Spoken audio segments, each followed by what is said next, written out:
Valentine's Day, everyone. My name is Mary Trump, and I'm joined with my co-host, Mary Trump. Hello, Mary. Hi, Mary. It is wonderful to be here with the third Mary Trump, Brian. Hey, Brian. Happy Valentine's Day, Mary and Mary.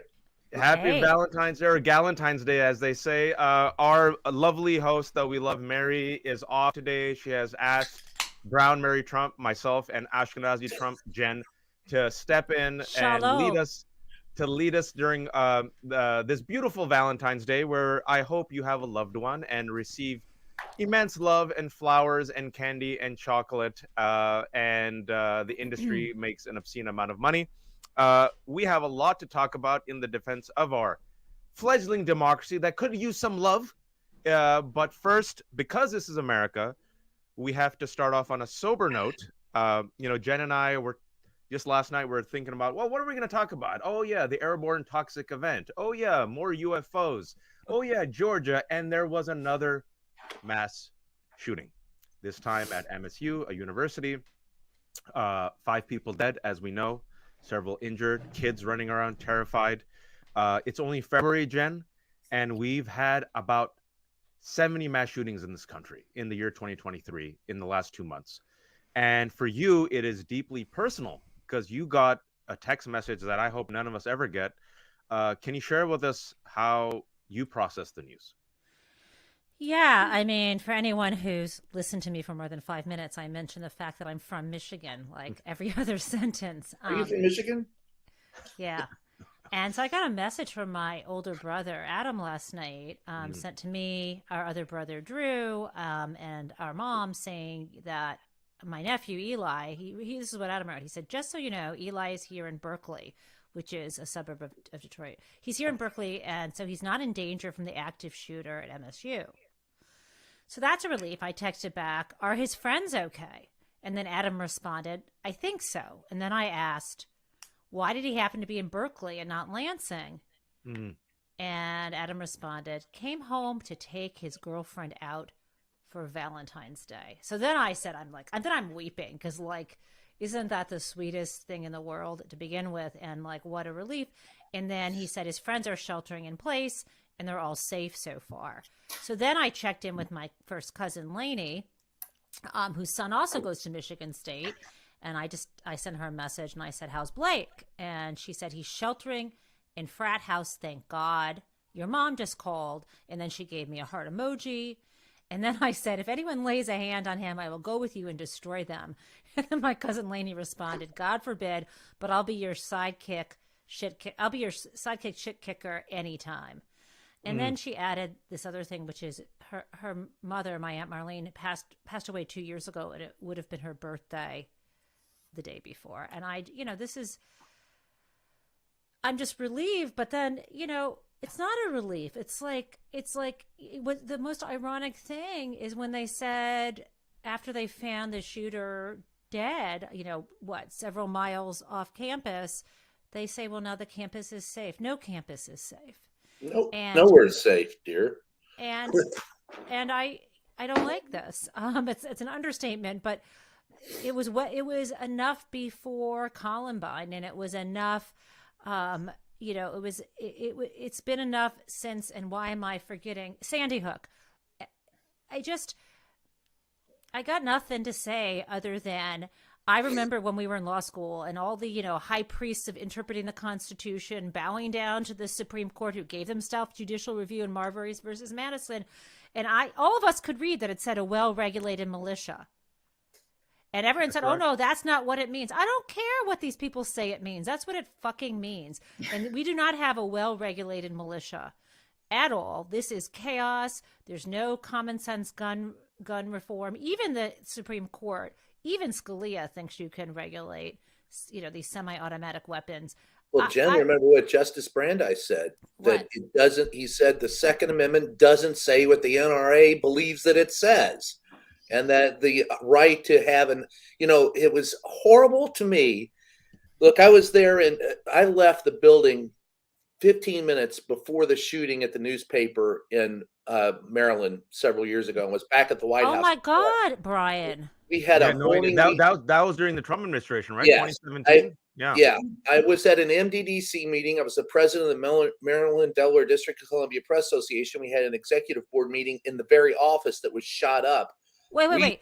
Let's back up so people know that you were at the Capitol Gazette Yes, the before the day of, shooting. How yes. many minutes before did you say? Oh, I left maybe 15 Wow. minutes Oh, before Jesus. and made it back to the White House before I ever even realized what had happened. But Brand, at the same time, you got people like Marjorie Taylor Greene going proudly that the U.S. owns 46% of all the weapons in the world, and that's what keeps us free. No, I've been to places where everyone is armed. It's called a war zone, and that's just all that it is, and that's all that we are is a war zone. And Brandeis was right. You simply cannot possess weapons without A, the intent to use them, and B, the willingness to use them. And so, see, they're not needed, not in this day and age, particularly if you say you're going to fight the government when the government can be sitting in a Quonset hut somewhere in front of a computer and press a button and have a drone blow you up. It's that simple. It's not, this isn't an issue of freedom. This is an issue of suppression, oppression, and above all, authoritarianism. Sorry, And that's also, my rant. I'll let go. it's about supremacy and terrorism, right? It's part and parcel of American history. And I believe it was Lauren Boebert, Brian, who said, who crowed and flexed of the fact that there might be 46% of the world's weapons we have, and we have more. Marjorie Taylor Greene tweeted it out. There you go. I get them confused as well. We have more. We have more guns than people. And Brian, I'm sorry. Go ahead, Jen. You watch. No. This is the thing. Waj is, we were supposed to be like jointly hosting, and I said to Waj, no, you be the one who's substituting for Mary. I will be your sidekick, but I'm not that good at that. And then she's interrupting me. I'm like, Jen, I think you should lead. And she's like, "Oh, you do it." I want to bring in the other Jen Rubin. Jen, speaking about these mass shootings, weekly occurrence. Almost 70 mass shootings, Daily. like we mentioned in the past, daily, like you said, correct. In the past 2 months, Joe Biden at his State of the Union made a promise to ban assault weapons. Got a huge applause. You've been in this game for a long time. You've covered the shit show in the Capitol. Realistically, the chances of the United States Congress banning assault weapons, even though we are enduring daily mass shootings. I'm usually the optimist in the group, but I have to say 0. It's not going to happen. And we can look at the money from the NRA. We can look at this mentality that these people feel like they're under siege, like they're victims and that they need to defend themselves. But I've come around to a different view. And in fact, I was just a few minutes late because I was typing mid-sentence. And you know what it is? It's an utter lack of empathy. It's an utter lack of understanding that your desire to look cool or to have some, thing that makes you look like Rambo takes precedence over the lives and the welfare of every other person. It's an intense selfishness that I think has permeated. And, I think we do have an empathy gap, and it manifests itself insecurity. And it may stem from insecurity, whatever the cause, but we see it everywhere. We see it in the rise of hate crimes. We see it in the rise of online hate and lack of civility. We see it everywhere, and it's you kind of want to scream at yourself sometimes, or to other people who happen to be in your way. What is wrong with people? And what's wrong with them is that they are not treating other people like human beings, that they look upon them as an interference to what they want to do. It is an act of selfishness and contempt for their fellow human being. And I don't know what we do about that. I don't know how we teach people to be better people.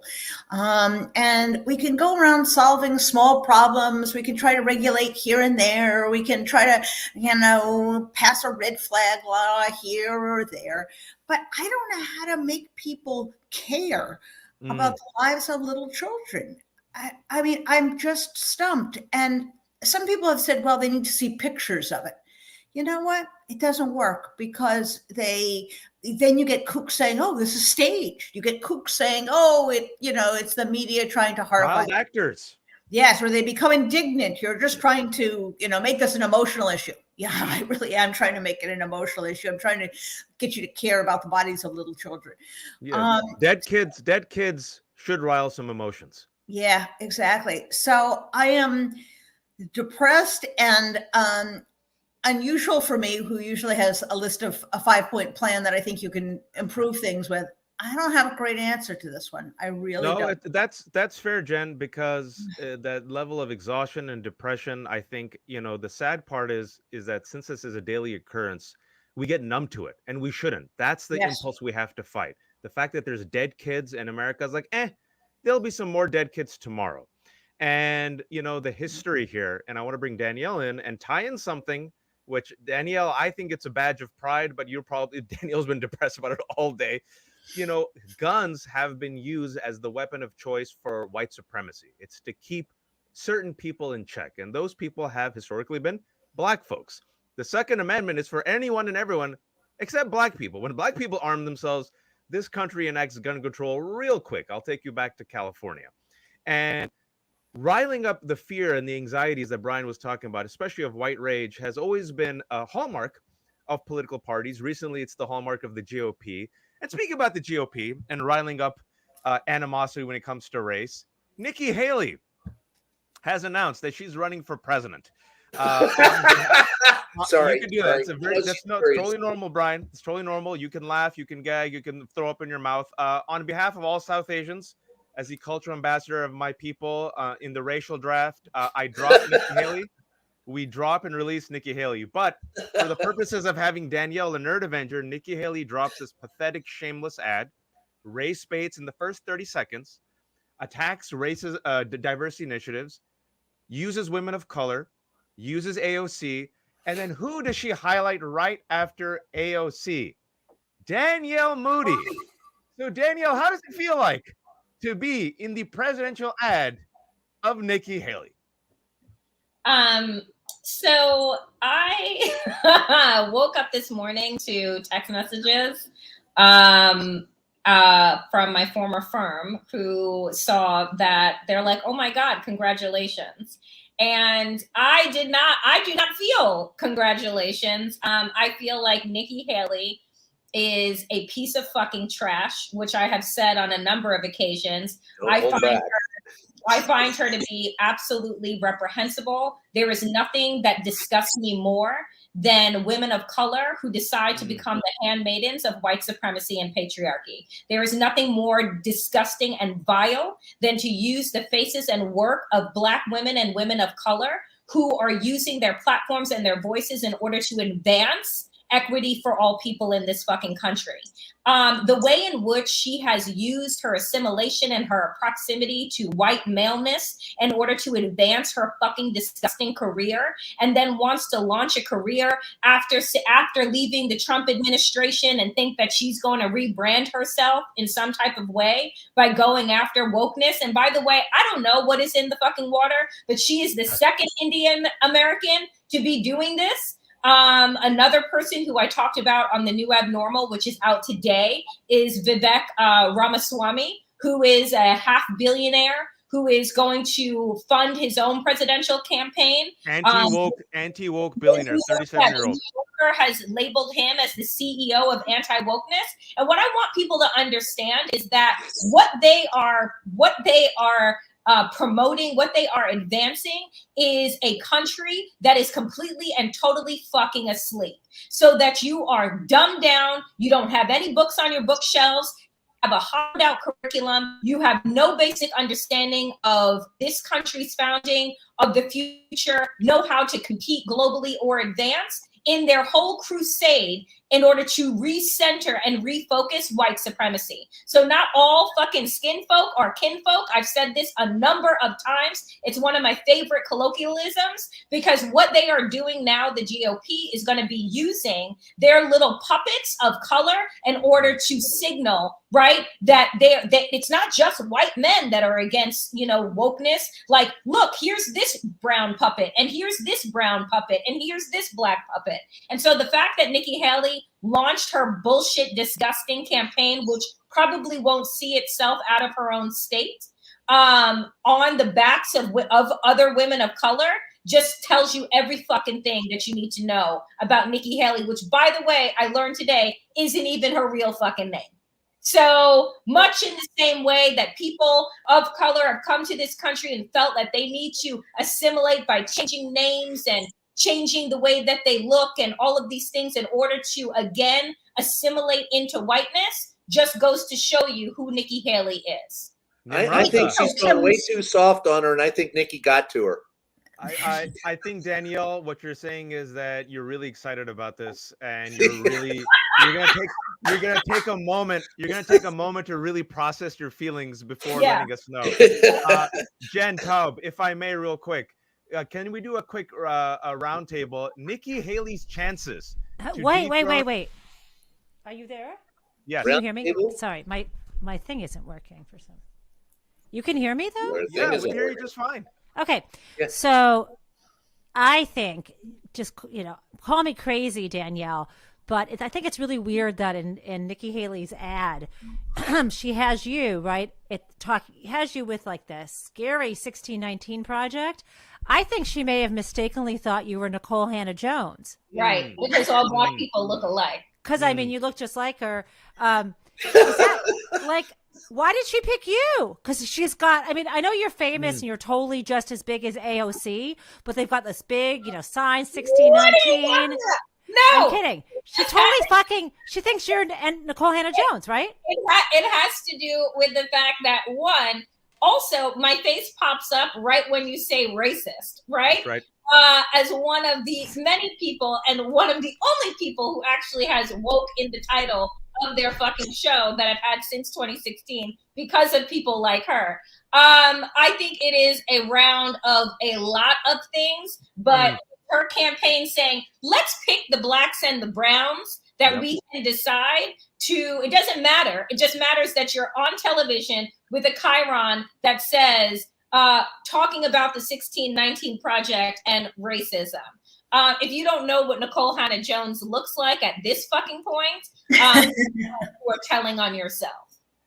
My name is really on herself. No resemblance for people who don't realize this. Yes, I mean, Nicole, both beautiful women, but Nicole has red hair. I don't even know. Their faces are entirely different. They're like, I just don't even... As we're getting ready for the parade of puppets, get ready for Tim Scott. Because he's already on parade. This was the man who single-handedly upset the negotiations on the George Floyd Policing Act because he was insisting that qualified immunity be preserved for rogue policemen. And talk about all people that look alike. He looks like every other racist old white guy I've ever seen with the buzz cut. All you need to do is put a hood on his head and you'll have him. That's just me. But hey, Brown Mary Trump, you were asking a question. I want to ask all of you. I'm glad, Jen, you brought that up about Tim Scott. So you think you're going to see Tim Scott throw his hat in the ring? Nikki Haley went in today. There's also DeSantis versus Trump, some bad blood, to quote some Taylor Swift. I just want a heat check here. All these folks have been drinking some liquid courage. As of now, do you think any of them has a chance to dethrone Trump, to take over MAGA and be the Republican presidential candidate in 2024? Maybe DeSantis. Certainly not Nikki Haley. Certainly not Tim Scott. Certainly not Glenn Youngkin. Certainly not Chris Sununu, who is actually maybe like one tick on the side of normal. And these people have no chance. And I've always wondered, are these people just delusional? And I think what it is that there are Danielle says, but I think what it is that the consultants who make millions off of these people are brilliant salespeople. And they tell them that they have a chance, and they put out an elaborate plan that, of course, costs millions and millions of dollars. That all goes to them. And they kind of get these people wound up about it, and they sell it. And politicians are the least self-aware people on the planet, and therefore they buy it and they decide to run. And so you have some consultant out there, I'm sure, to thank for this. Brian, I'll get to you in a second. But speaking about follow the money, Someone here wrote a book called Follow the Money, Dirty Money. The Dirty Money author is Jen Taub. In your private chat, you wrote Follow the Money. Jen, why do these folks run when it's so clear to anyone that Nikki Nimrata Haley will never be president of the United States of America? No publicity is bad publicity for them. And so, yes, everybody's getting a piece of the money. Jennifer Rubin's right. You get someone who's going to collect consulting fees. Television networks collect advertising revenue.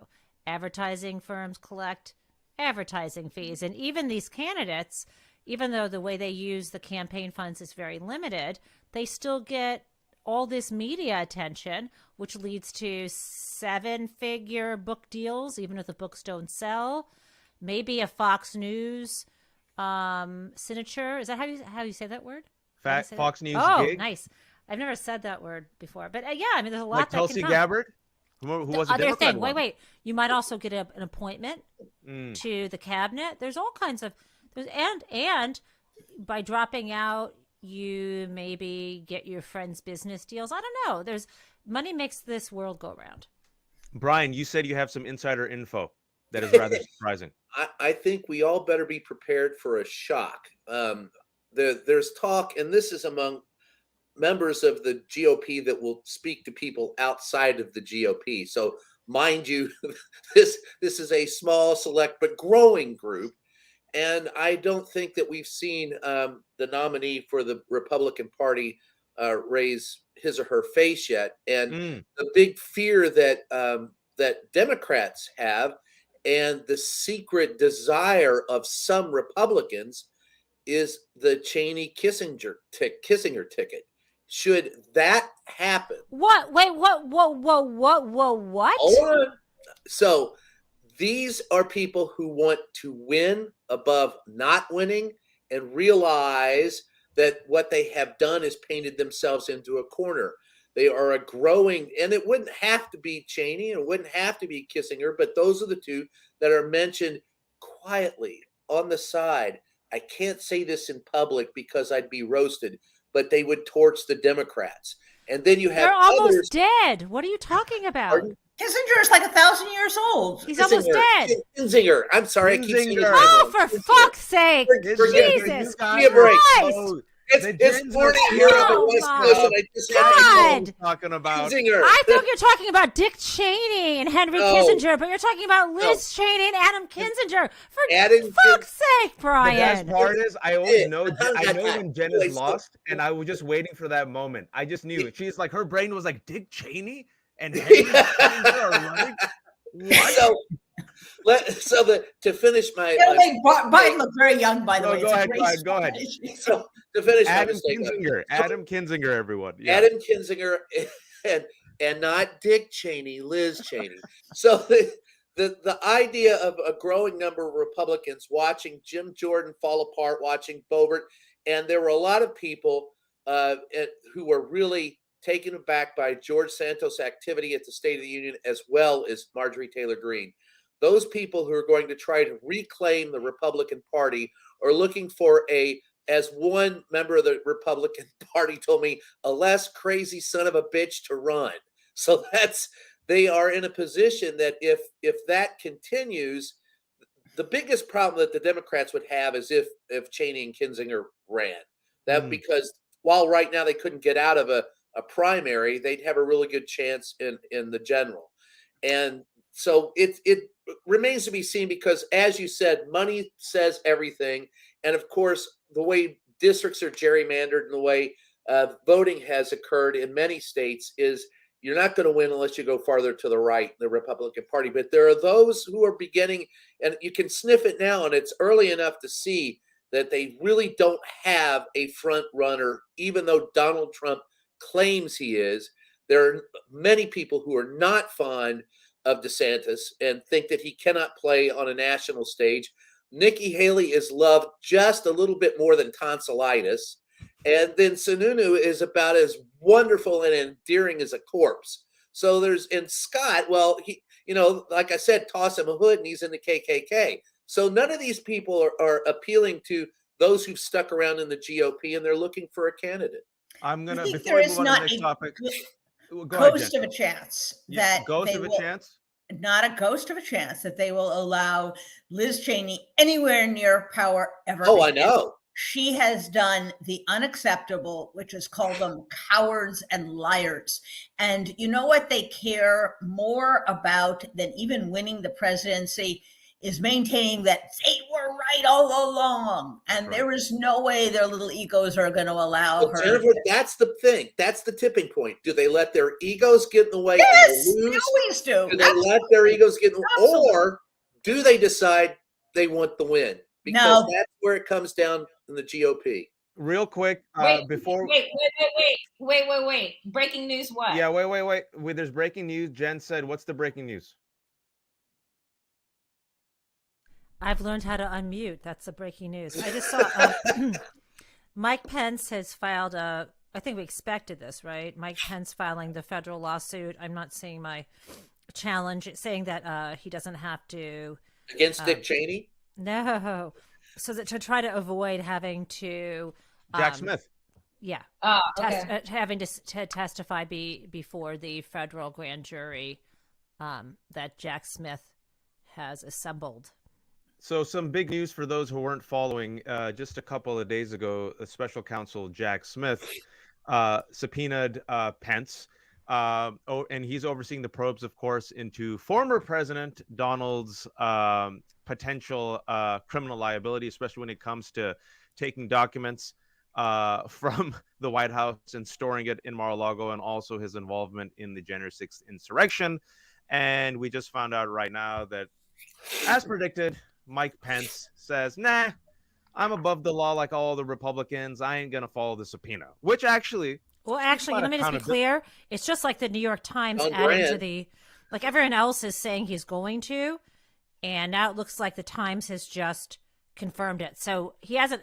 We have not seen the filing. I should correct that. Times is just breaking the news that they too, after 5 other news sources, also can confirm this. Well, actually, it takes us to what's happening in Georgia. And I want to ask you all about accountability. We talk about this every week. When, if ever, will Trump be held accountable? Danielle, in Georgia on Thursday... Wait, can I just add? I'm sorry, I need to be a lawyer.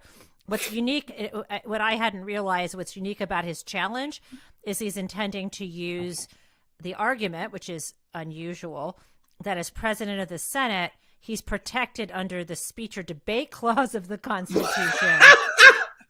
I know this is for my law school friends. I see you smirking. So this is a time. Such an approach would be novel and a departure from the more traditional argument that a vice president's interactions with the president would be subject to executive privilege. You know, it's kind of funny because when he's in the executive branch, he gets to claim executive privilege and when he wants to be in the Congress. And the problem is if he gets some judge to buy this crud, the speech and debate clause is very broad. There's not even an exception for criminal activity as there is with the executive immunity, with executive privilege. So you I'm sorry, what you mean to say, I think you said there isn't an exemption for, you can't, the speech or debate clause doesn't allow you to engage in crime. No, it's not a shield. It doesn't. It does. That it's harder to breach than the executive privilege because the executive privilege, we think, like the attorney-client privilege, has a crime exception. Okay, but there is you're right. There's a crime fraud exception to that kind of thing. But what I mean is there still is a criminal exception. For example, if you're taking bribes. Yes, you're not protected by speech. Prosecuted, but this is about forcing you to testify. I got you. I hear you. Yes, good point, Jen. Yes, if you remember, the guy with the money in his freezer invoked the speech and debate clause that said, yes, you can be prosecuted, but you can't be forced to talk about it. I think this is just such classic Pence, who wants to have it every which way that doesn't require him to show any spine to anyone.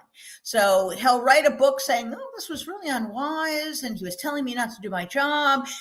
And by the way, whatever privilege he had, wasn't it lost in the book? I mean, didn't like talking about this already let the cat out of the bag? But he wants to at least be seen fighting and going down. Right, because he wants to be president, because he doesn't want to be the too guy. wants to be There's president. another one. Another delusional person. Another yeah. 1%er. But speaking about a judge who's actually doing their job, I want to let you all know about last Thursday what's happening in Georgia. We still have some hope in Georgia, folks. So let me give you the background of this. Georgia judge C.I. McBurney will disclose parts of a grand jury report that details the 2-year investigation into election interference by Trump and his allies. In his ruling, Judge wrote that the special grand jury raised concerns in its report, quote, that some witnesses may have lied There's a under oath shock. during their testimony. But the 8-page ruling included few other revelations. We're going to find out on Thursday about some of these revelations. But what we do know is that the special grand jury's findings are very serious, and the report includes, quote, a roster of who should or who should not be indicted and for what in relation to the conduct and aftermath of the 2020 general election in Georgia. As we all know, it's going to be up to Fani Willis, the local district attorney, to decide what, if any, charges she will bring to a regular grand jury. And the central question remains is whether or not Donald Trump himself will face criminal charges. Now, Danielle, Dun, dun, dun. with that sliver of good news, some good news, do you remain hopeful that this Thursday we will see some path towards accountability? Or will we see the invocation of the speech and debate clause? I think that we would sooner see a path to Oz than we would see a path to Well played. fucking All clap. Well Okay. played. Well played, young lady. Well played. I don't know what to do here. I try and be hopeful, but every single, if I hear about one more fucking investigation, if I hear about one more, attempt at speaking to people who have already written books, who have already gone on Fox News, who have already aired out all of their shit, I am going to scream. So yes, I think that it's great that a piece of this report is going to be released. I think it's great that Fani Willis said, "Oh, we can't release the whole thing because of those that whose legal rights may be in play here." To give us the idea that there's a possibility that Trump and Lindsey Graham and others could potentially be indicted for their role in the find me 11,700 and some odd votes. But folks, like, let's all be fucking real here, right? It's been over 2 years at this point. I think it's great that Merrick Garland wants to continue to give himself cover by hiring all of these special fucking counsels that we get ourselves hyped up about, who then come out with reports that tell us not a whole fucking lot. The only reason that Donald Trump is not being indicted is because he's a rich, white, cisgender, hetero man who is well connected and a former twice impeached president of the United fucking States. Okay, wait, okay. I need that can that be my t-shirt? Because yes. But that's it. So we can continue to tell ourselves that America is a place of justice and laws and it's an actual democracy, but it is a democracy in paper only. It is a democracy in name only. Our values do not match, right? And what we do does not match what it says on the Statue of Liberty, what it says in our Constitution, because we have decided that there are a crop of people who happen to be white, hetero, cis, rich men that are above the law. So whether you're a former vice president who is also going to announce his bid for a failed presidential campaign because nobody knows where the fuck he stands, right? Except next to Mother, aka his wife. So all I have to say is that this country, we're in this place, and I say this all the time, not because of Donald Trump, because Donald Trump has always showed himself to be who he is, not because of Ron DeSantis. We're here right now because of Merrick fucking Garland, because Merrick Garland got a document with 10 ways that Donald Trump obstructed justice. And it was Robert Mueller who said, well, we can't do anything because he's currently a president. But on January 21st, right?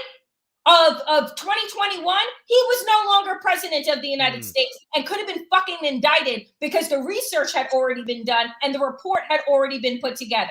Merrick Garland is the reason our democracy is no more, and is the reason that we can continue to spin our tails, right? Hopping ourselves up on all types of prescription medication and crossing our fingers that democracy, we don't get the breaking news alert that says, oh, by the way, you know, everything is done, but you still have to work because capitalism. I just, you know, I am not ye of hope. And I think that we need to just tell people, what do we do next? What do next steps look like when we recognize that those that are in power that are supposed to hold people accountable do not? Then what happens? Because we're in the then what happens part of the game right now. So Danielle, I want to tell you 100% everything, but I have one friendly amendment. I just need to not to like you know, not to white-splain you or anything, but Merrick Garland's middle name is actually Brian. It's not Merrick fucking Garland. It's Merrick Brian Garland. And I just feel like I knew that. I feel like you might want to just correct that. Thanks. Okay. Thank you. On that hopeful note that Daniel left us on, Jen Rubin, take the yellow brick road. Take the yellow brick road from Georgia. Do you have any hope? I have a slightly different thinking, and that is the only people who really go after Donald Trump are Black women. That it's Tish James and Fani Willis, and they're the only ones who are the least bit serious about bringing him to task. Now, Tish James cannot legally bring criminal charges. So she did the next best thing. She bought civil charges that looked just like criminal charges, and she laid it out there in plain black and white for the New York prosecutor, for the federal prosecutors on the financial crimes. So she's doing her bit. I do think that Fani Willis is going to bring some charges, and I think she's going to bring some against Donald Trump. The trouble then starts, what happens then? And what legal machinations does he pull off, trying to get himself into federal court, appealing to the Supreme Court, every play in the book, so that we'll all be dead by the time he actually gets in front of a jury. So I find fault not with Fani Willis, who has been the single most aggressive person in any of this, actually forcing people to come to the grand jury. What a concept, actually taking testimony. And I think she's actually got the goods. So should it have been like a year ago? Perhaps, although I don't pity any prosecutor who is against these armies of lawyers that these guys bring in. So I want to be a tick more optimistic than Danielle and the Fani Willis front. And I think, listen, we wouldn't be here if it wasn't for the fact that she now wants those parts of the grand jury testimony. She's not objecting to the opening, the closing, and the list of liars, because in there is her case. And in there is essentially her saying, I'm going after this guy and this guy and this guy and this guy. Brian, I want to get you in there, but just to recap, for those who haven't been following Georgia, we have Donald Trump on tape demanding Brian Raffensperger, the Republican Georgia Secretary of State, find him the 11,000 votes. We know that Donald Trump, even after he found out that he lost the election, tried to get a new round of electors, right, to replace the electors. We know that Lindsey Graham even was potentially involved. We have Brad Raffensperger himself admitting that he felt pressured. You have this mountain of evidence, which Adam Schiff told me, that in Georgia alone, that's dead to rights. You got the smoking gun. Like Daniel's been talking about 2 years. He says, as a former prosecutor, I have enough. What are your hopes for Thursday? Mine? Yeah. I have hope. That's a very evil laugh, Brian. I have a hope that we wake up from this national nightmare and realize that we're the United States of America. But that's a dream I've had for a while. I have really 2 points. First, to Danielle, you made an excellent point. I remember, and this I told you in the private chat notes. I sat in the box, in the witness box, defending a confidential source, and was sent to jail 4 times. And it was the judge and the prosecutor who said, the court demands every person's testimony. So how the hell if they're going to throw my ass in jail for protecting a confidential source, why the hell isn't this is what pisses me off royally about every politician who manages to avoid a subpoena. My ass had to sit there for 4 days solid. And the best time I had on that was when the defense attorney defended the prosecution and wanting my information. And I said, hey, look, the guy's you represented me sitting right next to you. Why don't you ask him? And he said, you don't get to ask the questions here. I do. And the judge said, yeah, but that's a good question. By the way, you're going to jail. So I'm just pissed off with all of that because those people in power, and they are mostly old white guys, but they get to get away with it while the rest of us have to testify. Bullshit. And I think the actuary tables, the second point is I think the actuary tables will get Donald Trump before he ever sees the inside of a courtroom. However, that being said, I'm a little more optimistic than you, Danielle, and you, Jennifer. I do believe, and I've known Merrick Garland and interviewed him. I get angry with the time lapse, but I do understand this situation. It's far easier to commit the crime than it is to prosecute the crime. In Georgia, for example, you've got to get past the intent. Was Donald Trump saying, find me 11,087 votes that don't exist? Or was he saying, look, I know they recounted wrong, and so those votes are there? Now, the evidence would seem to indicate that it was the former, that he was going, just make it up, because he had already gotten several notices from his own legal team that the votes weren't there. Right. So, yes, I think he will be indicted, but it's not entirely Garland's fault. It's the whole justice system having a hands off with a president who is, and I get tired of that. Why do you look up to the man as if he's a king? From my point of view, Donald Trump was an employee. We hired him. Our taxes pay his salary. At the end of the day, the employee didn't do what he was supposed to do. The employee needs to be held accountable. I refuse to hold any of these people up and put them on a pedestal because they're just hired hands. But I do have, at the end of the day, I'm hopeful that Merrick Garland will, if you're taking a shot at Donald Trump, don't miss.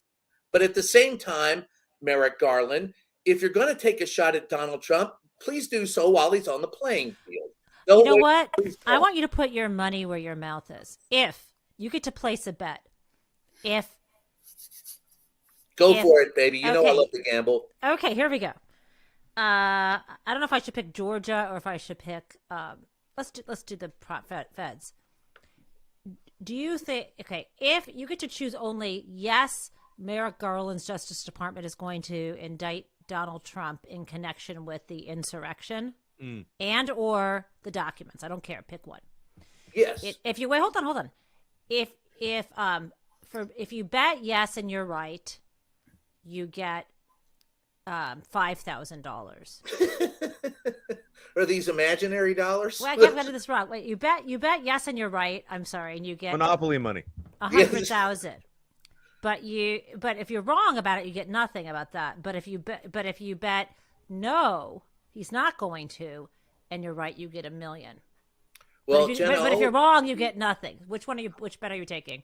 I'll preface this. I correctly predicted the Super Bowl outcome, even by half. So I'll go out on the. I said the Eagles would be ahead at the end of the first half, but I'm sorry, I'm lowering the stakes. No. You get 10,000 okay. If you're right on the yes, $1 million if you're right on the no. Just cut my odds. I'm gonna. Here's Alvin Bragg, and speaking with. I just want to yes, Brian. I'm looking for. You're gonna. Yes, you will be. So you're gonna give up your chance at $1 million because you think you can get the 10,000. I don't care. I think basically, if I cared for money, I wouldn't be in this. I wouldn't be doing this job. But you'd be a Republican operative. Come on. Yeah. So if I cared about money, I'd be over on the Republican side. Okay, so you made a wrong choice 30 years ago. He's been. How about the rest of you? How about Danielle? I think he will be prosecuted, and I think he'll be prosecuted not only. I think he's going to face prosecution in all those jurisdictions: Georgia, Fulton County, Manhattan, and federally. Which now, first? The question is whether he will face it before or after the actuary tables get him. That's the same thing. Danielle, what do you say? Are you taking the 10,000 or are you taking the $1 million? Shot at it. I'm going to take the 5th and be like Donald Trump because I think I think we will sooner be watching a memoriam than we are breaking news that Donald Trump is indicted. Well, then you should take Take the no and you get $1 million. She's on the million. I don't have the Jen money, Rubin. but Jen Rubin. I'm such a sucker. I'm not going to put my faith in Alvin Bragg. That's a bridge too far even for me. But I'm gonna say, and I'm not sure which, I think Merrick Garland, this is kind of a cheat. We'll indict him for something, whether it's the documents or some aspect. No, a parking ticket doesn't fucking count. Right? I know. All right, a felony. How's that? A nondescript, an unspecified felony, perhaps, barely a felony. And I think Fani Willis will file. I am much more cautious, though, about predicting he is ever going to see the inside of a courtroom. There you go. And that we're going to be racing up and down, through and around and back through the underside of the judicial system before he actually sits there and a jury actually, rules upon his fate. So, it's at one level, yes, these prosecutors, or a couple of them, might actually do their job. I'm not all that optimistic about the future of our judicial system as a impartial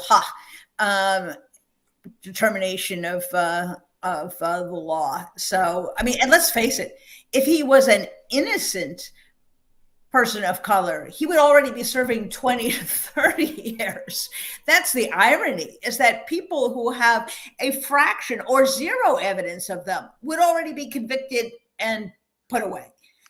I see that Jen Rubin, Brian, and Jen Taub are in the Inshallah portion of the Nerd Avengers, and Danielle is just smoking weed and blowing it in your faces and just dropping it and just walking away. Pass the joint then. Let's go from white criminals to white noise. Airborne toxic event, ladies and gentlemen. Ohio. All right, this is what happened for those of you who don't know. February 3rd, a massive train derailment in East Palestine, Ohio. About 50 of the train's 150 cars ran off the tracks on its route. Several of the trains were carrying combustible chemicals known as vinyl chloride, a toxic, flammable gas. You could see this huge plume of smoke. There was a huge fire. The governor, Mark DeWine, asked about 2,000 residents to temporarily evacuate. As of February 10th, the EPA still said some of these chemicals were being released. As of yesterday, the EPA had checked about the insides of 300 homes and said they had not detected any of the gas. But at the same time, as you can imagine, the residents are scared out of their mind. They're worried about the pollution, contamination of the air, the water, the food. There's lingering health and safety concerns. So this happened again, February 3rd. How long did it take new Senator of Ohio, J.D. Vance, to comment on it? 10 days. Yesterday, he finally decided to come out of, hibernation or shooting his gun at the UFOs in the sky, and went on Tucker Carlson, whine and complain about wokeism and diversity, and said the following, quote, "We are ruled by unserious people who are worried about fake problems instead of the real fact that our country is falling apart." Danielle, your response. You can laugh. First of all, like the JD Vance and all of those very fragile white men with their guns pointed at the sky, right? Like, I'm going to take down, in suede shoes, Danielle, in suede shoes. Give me a fucking, well, at least it wasn't the white, like, fucking galoshes that DeSantis was wearing around Florida that made him look like even more of a fool.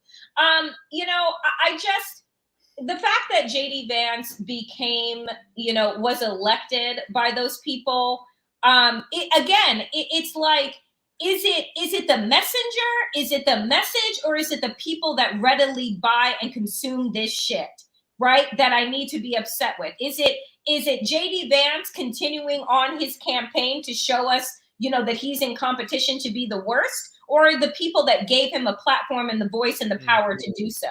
And so again, like, what troubles me is that we spend so much energy on these people when they're not surprising us, right? Like, they're not surprising us with how they think. They're not surprising us with their inaction. They have told us everything that we need to know.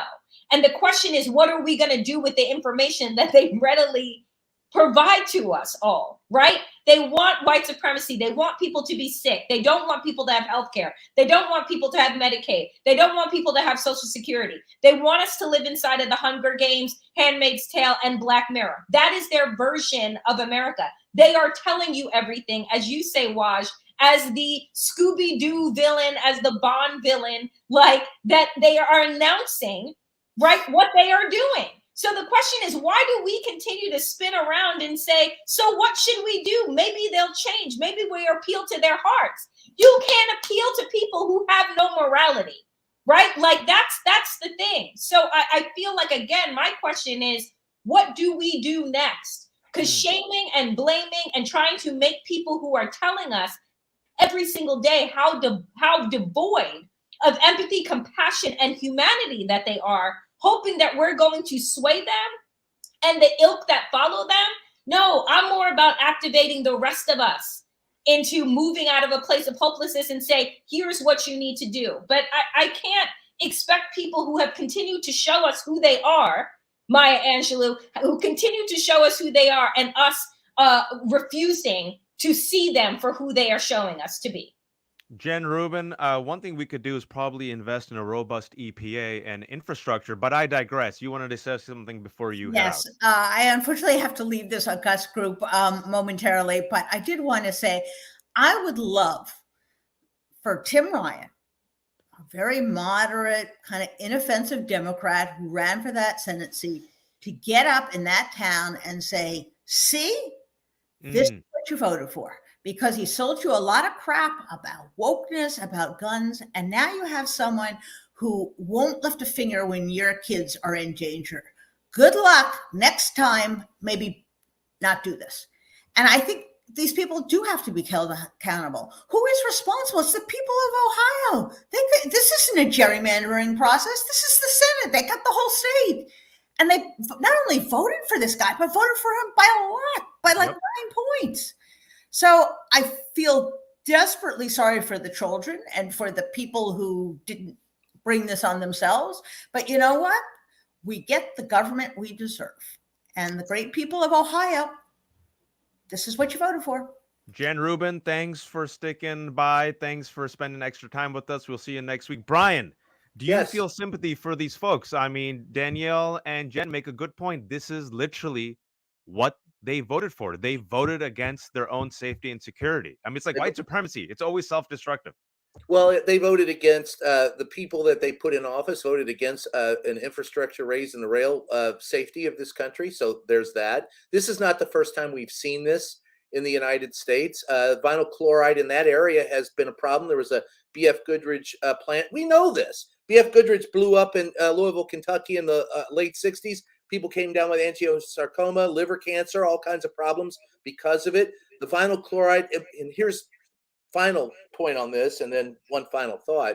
The final point on this is this is another case of not having proper media in place, because local radio stations, now automated to save money, cannot interrupt programming to let them know of actions that occur like this. This is why we've had the emergency alert system.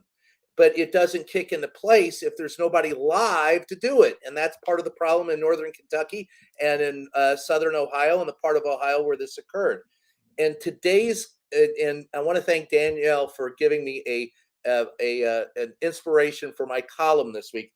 I have 2 questions I'd love to leave everyone with. Are we sentient?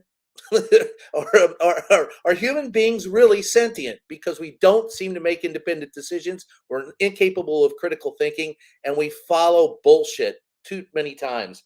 And what's worse, amorality or immorality?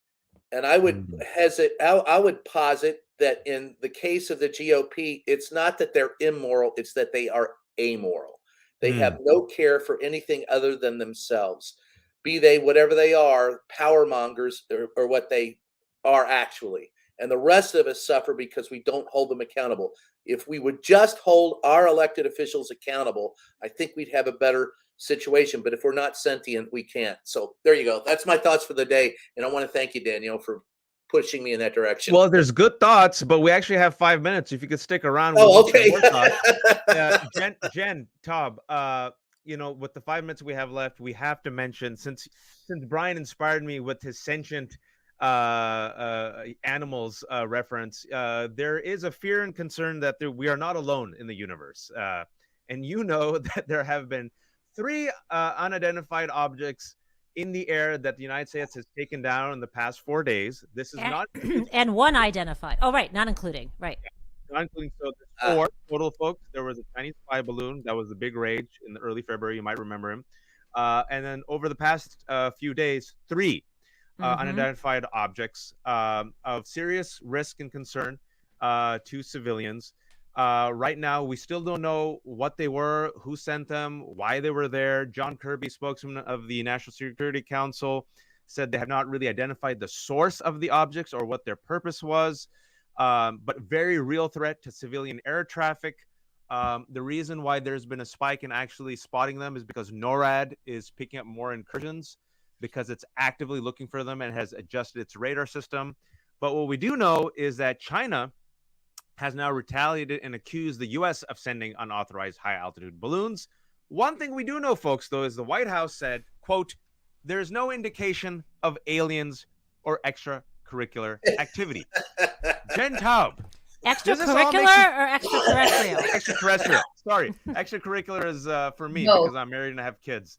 And so there's no extracurricular activities. But Jen, yes, as an American seeing all these threats, freaking toxic airborne event, Georgia, gun violence, and now we have to look to the sky, and now you've heard what the White House is saying. Do you feel safe? Do you feel secure? What more do you need to know? I feel safe, knock wood, in my house. On top of all of this, we had a COVID outbreak at my law school, so I'm teaching at home for the next 2 weeks. But yeah, I mean, do I feel safe? What is safe, Waj? I don't know. I mean, at this point, I welcome our alien overlords. I mean, how much worse could they be than what's going on out there? I mean, I'm willing. Well, they have lizard skin, according to the Q. I'm willing to adapt. I mean, I do have that Jewish space laser, so I can go head to head. I'm good. Jen, this is why you get paid the big money, and this is why you host your own podcast, which is called... Oh, right. It's called Booked Up with Jen Taub. Because you can quickly draw upon these references. The Jewish space laser, Kent Brockman from The Simpsons, who said that he welcomes his alien space overlords, which the White House says doesn't exist. We've had 4 incursions that we know of, including the Chinese space balloon. Hopefully we'll find out more this week. Hopefully some more innocent balloons won't be killed by fighter jets. But I want to end this rousing Nerd Avengers without Mary Trump, but you all had brown Mary Trump and Ashkenazi Jewish Mary Trump, so I hope you guys enjoyed it. And it's the first time we co-hosted. We kind of just did it on the fly, although I came up with some notes beforehand that Jen Taub appreciated. Yeah, it was really helpful. It was like a 30-page, document to prepare. It was amazing, Raj.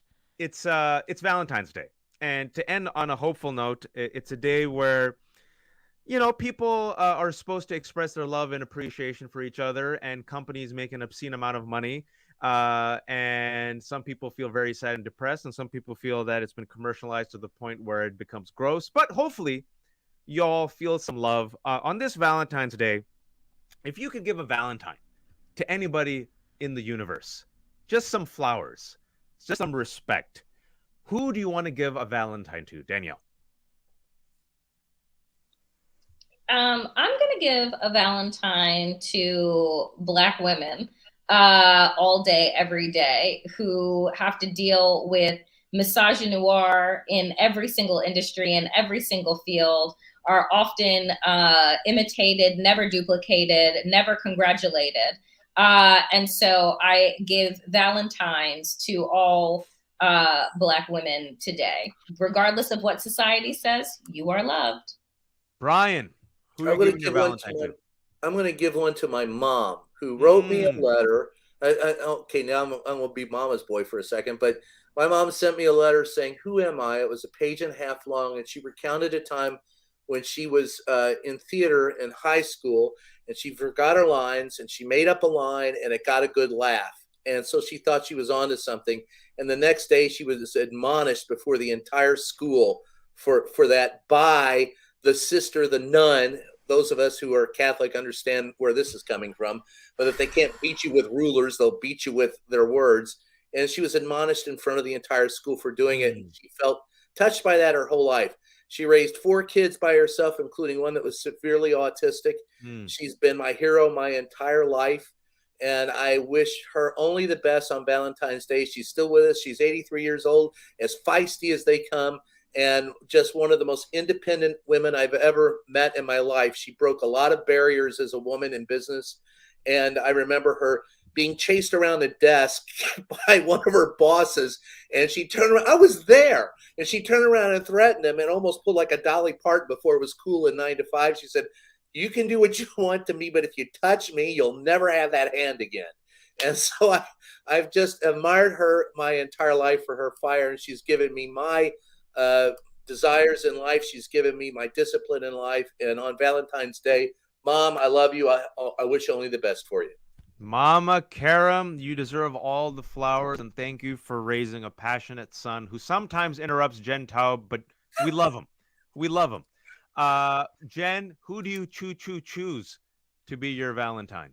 I was thinking Brian's mom, but that's been taken. You can do it. You can do black women and Brian's mom. I got them. And then, my kids, they've put up with me sort of being mom-ish all these years. And, I try and I adore them. And, that's who I'd give. That's who deserve a Valentine. I got to give my Valentine to educators, and it's because they're on the front line. They're overworked. They're underpaid. They teach our children. They still do it, even under threat of violence. We try to. Oh, yeah, my mom was a teacher. and there you go. The best people are usually teachers. And we try to stay 2 steps ahead here on Mary Trump's and Nerd Avengers, and we can tell you.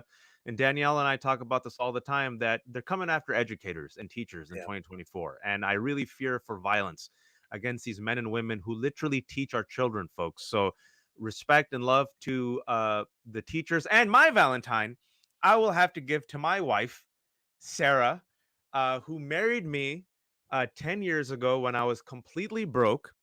My parents were both in jail. I had about $600 to my name. I was coming out of bankruptcy. I had a 97 Toyota Camry with a driver's side door handle that was missing. And my wife graduated from Harvard, went to Mayo Medical College, went to UCSF, gorgeous. She's like the brown Mary from There's Something About Mary. Like every guy wanted her. And she chose to invest in me, even though I had nothing. And I remember I married wisely because, when you're a poor guy and you're married a beautiful, brilliant woman, you don't want to be a scrub. So I said, I promise I have a lot of potential. I'll make it rain. And my wife said to me 10 years ago, she goes, "I'm not marrying you for your potential. I'm marrying you for the man that you are right now." And I was like, Ooh. I have married wisely. So you married up to my wife, Sarah, one of the best people that I know, and a doctor who actually cares and believes in community health. And our Valentine to you, Nerd Avengers, the fans. I think you all are part of the Nerd Avenger crew. We sit here and we read your comments, even though we can't get to them all the time. Thanks so much for joining us. Thanks so much for supporting Mary and her show. Thanks so much for supporting all of us and our endeavors and what we do. And listen to Jen Taub's new podcast, which is called... I forgot already. What is it called? That's the name of the podcast? That's an interesting name. With Jen Taub. We'll see you all next week. The real Mary will be back. Take care.